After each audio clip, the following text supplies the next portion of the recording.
Hello friend, मैं ब्रजेश कुमार। अगर रउआ लोगन की वीडियो अच्छा लगी तो प्लीज़ लाइक कमेंट करना ना।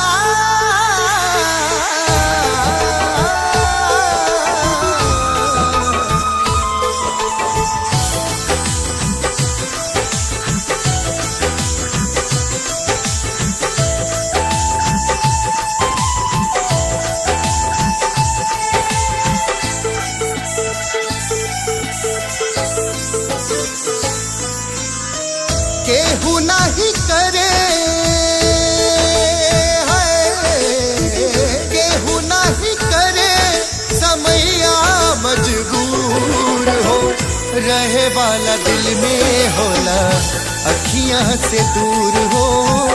रहे वाला दिल में होला अखियां से दूर हो। सजल सवारल सपना टूट के होला चूर हो।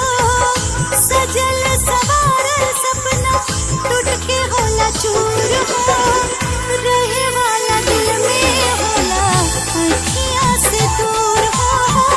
रहे वाला दिल में होला अखियां से दूर हो।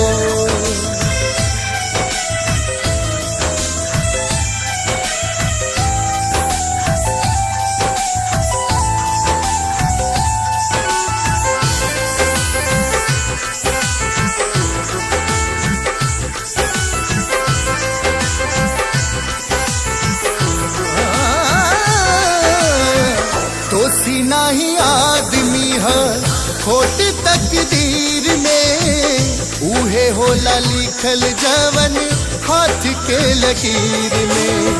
जिए के उम्मीद भरे मिल जाला पूरा।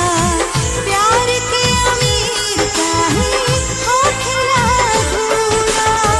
चमके शीशा ऊपर चमके शीशा ऊपर पड़ जाला दूर हो। रहे वाला दिल में होला अखियां से दूर हो। रहे वाला दिल में होला अखियां से दूर हो।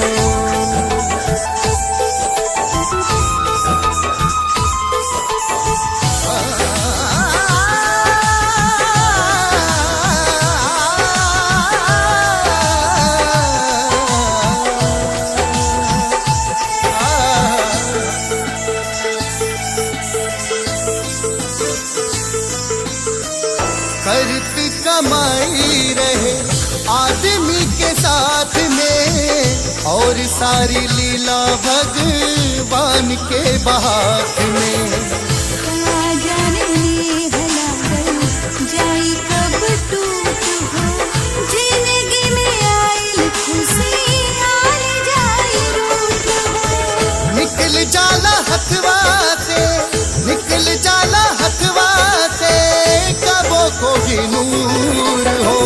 रहे वाला दिल में होला अखियां से दूर हो। रहे वाला दिल में होला अखियां से दूर हो।